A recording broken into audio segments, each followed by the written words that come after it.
Welcome to my channel. আর আমি তোমাদের সঙ্গে রয়েছি অমরেশ স্যার। স্কুল সার্ভিস কমিশনের ইতিহাসে সব থেকে দীর্ঘমেয়াদী নিয়োগ যেটা, সেটা হচ্ছে আপার প্রাইমারি নিয়োগ 2016। অর্থাৎ রেকর্ড গ্রিনিস বুকে বোধহয় এত দীর্ঘমেয়াদী একটা নিয়োগ, যেখানে প্যানেল প্রকাশ হওয়ার পরেও সেই প্যানেলকে আবার রিপ্যানেল এইভাবে বারবার প্যানেল হওয়ার, এমনকি যেখানে কাউন্সিলিং হওয়ার পরে স্কুল চয়েস করছে, স্কুল তোমার যারা হচ্ছে ক্যান্ডিডেট, তারা কিন্তু পরবর্তীতে সেই স্কুল পাবে কি পাবে না সেটাও কিন্তু নিয়ে অনিশ্চয়তার ঘোর। অর্থাৎ সেই জায়গায় দাঁড়িয়ে আলটিমেটলি এটাই খবর যে আপার প্রাইমারি নিয়োগ প্রক্রিয়া শেষ হচ্ছে, অর্থাৎ একটা দীর্ঘ টাইমের একটা যবনিকার ইতি হচ্ছে। এইবার আমরা কিন্তু জানি যে এই নিয়োগ প্রক্রিয়াটা কিন্তু 2016 সালের আগে থেকেই কিন্তু প্রিপেয়ার, অর্থাৎ প্রথমে অনলাইনে কিন্তু এই প্রক্রিয়াটার জন্য ফর্ম ফিল আপ কিন্তু সেভাবে হয়ে ওঠেনি। কারণ প্রথমে আমরা জানি পোস্ট অফিস থেকে ফর্ম দিয়েছিল, সেই ফর্ম থেকে তারপরে অনলাইনে পরবর্তীতে কিন্তু তাদের ফর্ম ফিল আপ করতে হয়েছিল, এবং সেই জায়গায় দাঁড়িয়ে যে নিয়োগ হচ্ছে এটাই হচ্ছে সব থেকে খুশির খবর। আমরা জানি কি যে 28 তারিখে কিন্তু 28 আগস্ট কিন্তু ডিভিশন বেঞ্চ রায় দেয় যে এই যে নিয়োগ প্রক্রিয়া আপার প্রাইমারি, সেখানে মেরিট লিস্ট প্রকাশ করতে হবে এবং 14,032 জনের মেরিট লিস্ট, এবং সেই মতো কিন্তু মেরিট লিস্ট প্রকাশ হবে কি হবে না সেটা নিয়েও কিন্তু ঘোর অনিশ্চয়তা দেখা দিয়েছিল, যেখানে কিন্তু টাইম বাউন্ড দিয়ে দিয়েছিল হাইকোর্ট, এবং সেখানে সেই রায়কে চ্যালেঞ্জ করে সুপ্রিম কোর্টে যাওয়া হয়। এবং যা শেষ পর্যন্ত ঘটেছে খুবই ভালো যে সুপ্রিম কোর্ট থেকে কিন্তু এটা কিন্তু স্টে দেয়নি, এবং সেখান থেকে কিন্তু পাকাপোক্ত ভাবে একটা কিন্তু জায়গায় চলে এসছে এই নিয়োগ নিয়ে, যাতে ভবিষ্যতে কোনো এই জায়গায় কোনো প্রশ্নের কোনো জায়গা না থাকে। এবং সেই মতো কিন্তু 25 সেপ্টেম্বর স্কুল সার্ভিস কমিশন কিন্তু আপার প্রাইমারি মেরিট লিস্ট প্রকাশ করেছে, এবং সেই মেরিট লিস্ট প্রকাশের পরেই কাউন্সিলিং এর নোটিশ এসছে প্রত্যাশিতভাবে, এবং সেই নোটিশের কিন্তু কাউন্সেলিং প্রক্রিয়াও শুরু হয়ে গেছে। অর্থাৎ আমরা জানি কি ফার্স্ট যে কাউন্সিলিং হবে সেই কাউন্সিলিং এর কিন্তু যে ফেজ আছে, কতগুলো ফেজের মাধ্যমে হচ্ছে। কারণ ফার্স্ট ফেজ যেটা, সেই ফেজে কিন্তু সমস্ত মিডিয়াম কিন্তু ডাকেনি। এখানে হচ্ছে 3 তারিখ থেকে কাউন্সিলিং শুরু হয়েছে, 3-4 আমরা কিন্তু দেখেছি অলরেডি কাউন্সিলিং হয়ে গেছে। তারপরে হচ্ছে 24, 25, 28, 29 অর্থাৎ কাউন্সিলিং এর এই ডেটগুলো কিন্তু এখানে কিন্তু দেয়া আছে। অর্থাৎ যেটা হচ্ছে বড় কাউন্সিলিং, যেটা হচ্ছে বাংলা মিডিয়ামের জন্য মেইনলি, সেই কাউন্সিলিং কিন্তু এখনো শুরু হয়নি, এবং সেটাই কিন্তু হিউজ সংখ্যক ক্যান্ডিডেট সেখানে রয়েছে। এইবার এই জায়গায় দাঁড়িয়ে কিছু ব্যাপার কিন্তু মাথায় রেখে কিন্তু কাউন্সিলিং এ যেতে হবে। হ্যাঁ, কাউন্সিলিং করে এসেছি আমরা, আমি জানি বিষয়টা, অবশ্যই সেটা নিয়ে কোনো সন্দেহ প্রকাশ করার জায়গা নেই, কিন্তু তা সত্ত্বেও গতবার কাউন্সিলিং হওয়ার পরেও অ্যাকসেপ্টেন্স লেটার যেটা পেয়েছে সকলে, সেই লেটারটা তো নিয়ে যেতেই হচ্ছে কাউন্সিলিং এ। এটা তো মাথায় রাখতে হবে যে কোন স্কুল আগে পেয়েছে, যে ডকুমেন্টস গুলো সমস্ত কিছু নিয়ে আমি যাচ্ছি করতে, কাউন্সিলিং করাতে, এবং সেখানে আমার ভেরিফিকেশন হবে, সমস্ত কিছু ঠিক আছে। কিন্তু যে তুমি যে স্কুলটা পেয়েছিলে আগে, সেই স্কুলটা আদেও কি পাবে না সেটা নিয়ে কিন্তু কেউ কনফার্ম বলতে পারবে না। হ্যাঁ, কিছু ক্যান্ডিডেট আছে যাদের র্যাঙ্ক যেমন ছিল প্রথম দিকে, তাদের যদি র্যাঙ্ক চেঞ্জ না হয় তাহলে কিন্তু কোনো সমস্যা নেই, কিন্তু র্যাঙ্ক চেঞ্জ হলেই কিন্তু তাদের ওই স্কুলটা পাবে কি পাবে না। এইবার এর সঙ্গে আরো যে বিষয়টা আসছে, সব থেকে গুরুত্বপূর্ণ একটা বিষয় মাথায় রাখতে হবে, সেটা হচ্ছে যে স্কুলগুলো ছিল সেই স্কুলগুলো কিন্তু এই লিস্টে কিন্তু নাম নেই। এই 2-1টা বিষয় আমি বলবো যেটা মাথায় অবশ্যই রাখতে হবে যারা কাউন্সিলিং এ যাচ্ছে। আর তার আগে বলবো, যারা আমার চ্যানেল নতুন অবশ্যই কিন্তু চ্যানেলটিকে সাবস্ক্রাইব করতে কিন্তু ভুলো না, কারণ শিক্ষা সম্পর্কিত, নিয়োগ সম্পর্কিত আমাদের সমস্ত খবরই কিন্তু আমার চ্যানেলে আমি যতটা সম্ভব অথেন্টিক ভাবে শেয়ার করা হয়, এবং যতটা শীঘ্র পারা যায় সেখানে কিন্তু শেয়ার করি, ঠিক আছে। এবার যে বিষয়টা আমি বলবো, যে আমি কিন্তু এই আপার প্রাইমারি যখন রিক্রুটমেন্ট কাউন্সিলিং হয়েছিল, ফার্স্ট কাউন্সিলিং, সেখানে কিন্তু আমার বেশ কয়েকটা ভিডিও আছে। এই ভিডিওগুলো দেখো, আমি ডেসক্রিপশন বক্সে লিঙ্ক দিয়ে দিচ্ছি, এবং আমার পপ আপ SMS আসছে পরে, এই ভিডিওগুলো অবশ্যই দেখে নাও, তাহলে পরে আরো বিষয়টা ক্লিয়ার হবে। কারণ এখানে কিন্তু ডিটেলসে যারা প্রাইমারি থেকে আসবে কিংবা যারা অন্য জব থেকে আসবে সমস্ত কিছু কিন্তু দিয়ে দেওয়া আছে, ভিডিওগুলো দেখলে কিন্তু পরিষ্কার হবে। তার সঙ্গে আমি আরো কয়েকটি বিষয় যেটা সমস্যা চোখের সামনে আসছে, বিভিন্ন আপডেট পাওয়া যাচ্ছে, দেখছি আমরা, পাচ্ছি খবর, সেই বিষয়গুলো আমি তোমার সঙ্গে তুলে ধরছি। দেখো, প্রথমত কাউন্সিলিং এ কিন্তু উপস্থিতির হার কিন্তু খুবই কম, যেটা খবর একটা সামনে আসছে, আমরা বিভিন্ন নিউজ পেপারে নিউজ চ্যানেলে কিন্তু বারবার ঘটা করে দেখছি, কিন্তু এই বিষয়টা কিন্তু একদমই আমাদের সঠিক নয়। কারণ এই যে কাউন্সিলিং গুলো হচ্ছে 3-4 তারিখে, এগুলো কিন্তু হচ্ছে মেইনলি অন আদার্স মিডিয়াম, যেটা হিন্দি মিডিয়াম। এবার এইসব জায়গায় কিন্তু উপস্থিতির সংখ্যা একটু কম হয়, স্বাভাবিক, এটা কিন্তু এক্সপেক্টেড, এবং সেই মধ্যে কিন্তু কম হচ্ছে। যেমন বলেছে যে প্রথম দিন যে কাউন্সিলিংটা হয়েছে বৃহস্পতিবার, 144 জনের মধ্যে মাত্র 103 জন হচ্ছে এসেছিল। আর তারপরে যেই কাউন্সিলিংটা হয়েছে সেটা হচ্ছে 125 জনের স্কুলের জন্য 15 জনকে, হিন্দি মিডিয়ামে 125 জন, ইংলিশ মাধ্যমে 3 জন, এত মাধ্যমে 144 জনের মধ্যে 41 জন কিন্তু অনুপস্থিত ছিল। এটা হচ্ছে কিন্তু এই বিষয়টা যেটা সামনে এসছে এটা কিন্তু আদার্স মিডিয়ামের জন্য কিন্তু এটা ট্রু হয়েছে। কারণ English medium, Hindi medium, Telugu, Urdu, Nepali এইসব মিডিয়ামগুলো কাউন্সিলিং হয়েছে, তার জন্য কিন্তু অ্যাটেন্ডেন্স নেই। অর্থাৎ বাংলা মিডিয়ামে কিন্তু আহামরি এত কিন্তু অ্যাবসেন্ট থাকবে না। অর্থাৎ সকলে কিন্তু প্রস্তুতি নিয়ে যেতে হবে, কারণ যার র্যাঙ্ক ধরো 10, তাকে কিন্তু 10টা স্কুল চুজ করলে হবে না, তার থেকে কিন্তু আমি বলবো আরো 5টা স্কুল বেশি, অর্থাৎ যার যা র্যাঙ্ক হবে, যতগুলো স্কুল আছে সেই অনুযায়ী আরো 10% স্কুল বেশি যেন অবশ্যই চুজ করে যায়।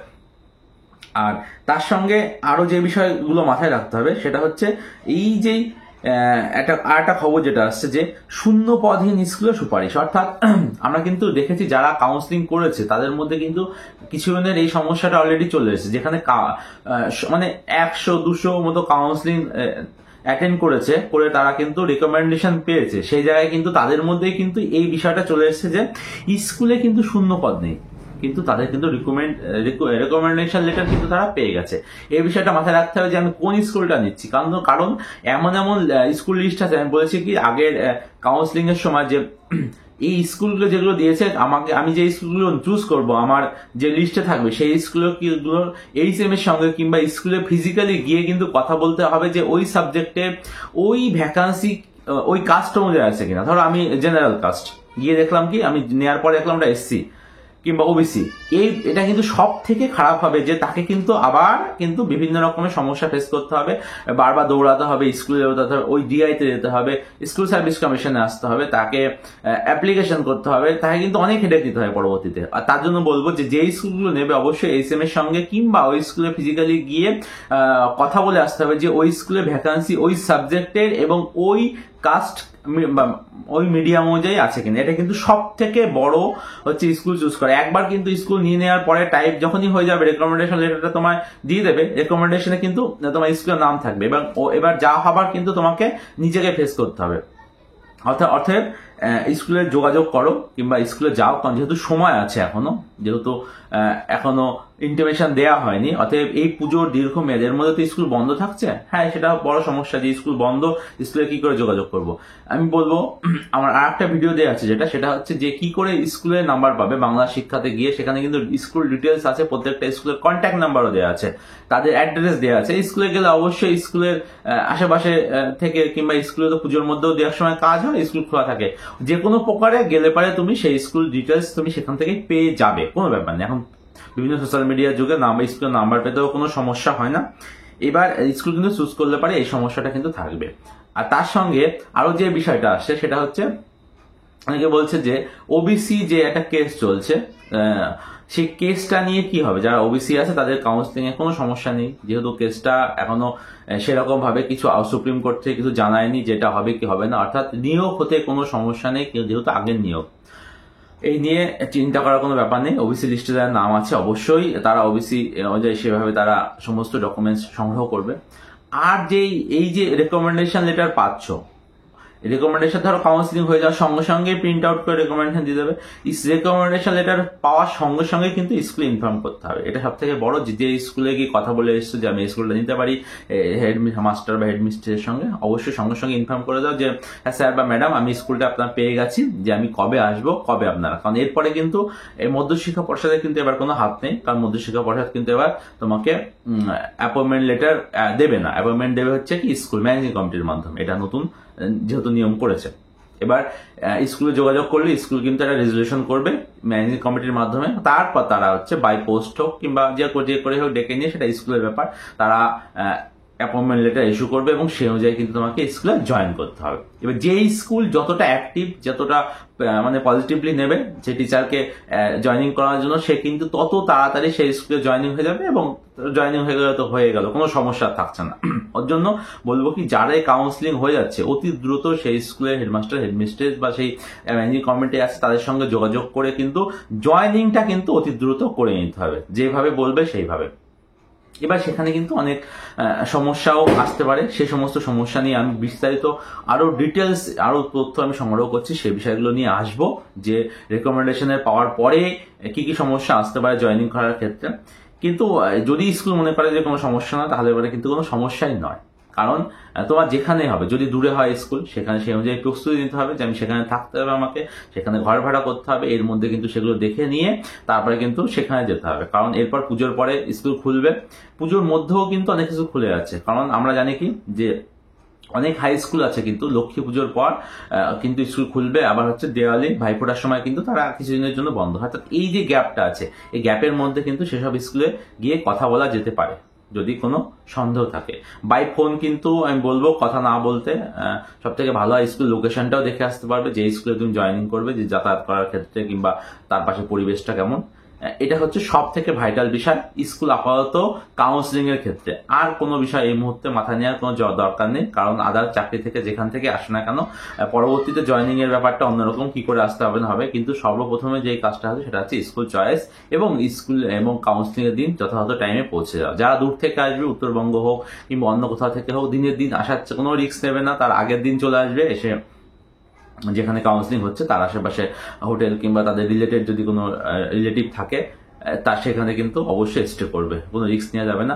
শহরতলি যারা আছে, যারা লোকাল ট্রেনে কাছাকাছি যেতে পারবে, অবশ্যই বলবো নির্দিষ্ট টাইমের আগে অবশ্যই পৌঁছে যেতে। কারণ এই যে একবার যদি তোমার মিস হয়ে যায় কাউন্সিলিং এর, কিন্তু সেটা কিন্তু আর কিন্তু ফেস করতে দেবে না কিন্তু যখন কাউন্সিলিং টেবিলে থাকবে। কারণ সেখানে ভেরিফিকেশনের একটা ব্যাপার থাকে, অনেক আগে ঢুকিয়ে দেয় কি কি ডকুমেন্টস নিতে হবে না নিতে হবে, সমস্ত কিছু থাকে কিন্তু, ঠিক আছে। এবার ইন্টিমেশন পেলে পারে, ইন্টিমেশন লেটারে কিন্তু ডিটেলস পেয়ে যাবে কি কি ডকুমেন্টস থাকছে না থাকছে, সেগুলো নিয়ে যথা সময়ে সমস্ত কিছু নিয়ে, আগের অ্যাকসেপ্টেন্স যেটা নিয়ে, যারা আগে কাউন্সিলিং করেছে যারা করেনি তাদের সমস্ত মানে ফ্রেশ ভাবে সমস্ত কিছু নিয়ে যথাযথ সময়ে যে এমন ভাবে শিডিউল করবে সেভাবে গিয়ে পৌঁছে যাও, গিয়ে কাউন্সিলিং ফেস করো, করে স্কুলটা চুজ করে নিয়ে রেকমেন্ডেশন লেটার নিয়ে ঠিকঠাক স্পেলিং দেখে কিন্তু ওখান থেকে হল থেকে বেরিয়ে আসতে হবে। আসার পরে SM কে ইনফর্ম। ওকে, এরপর বিস্তারিত আরো ডিটেলস খবর নিয়ে, আরো সমস্ত কিছু তথ্য নিয়ে আমি অবশ্যই পরে ভিডিওতে চলে আসবো।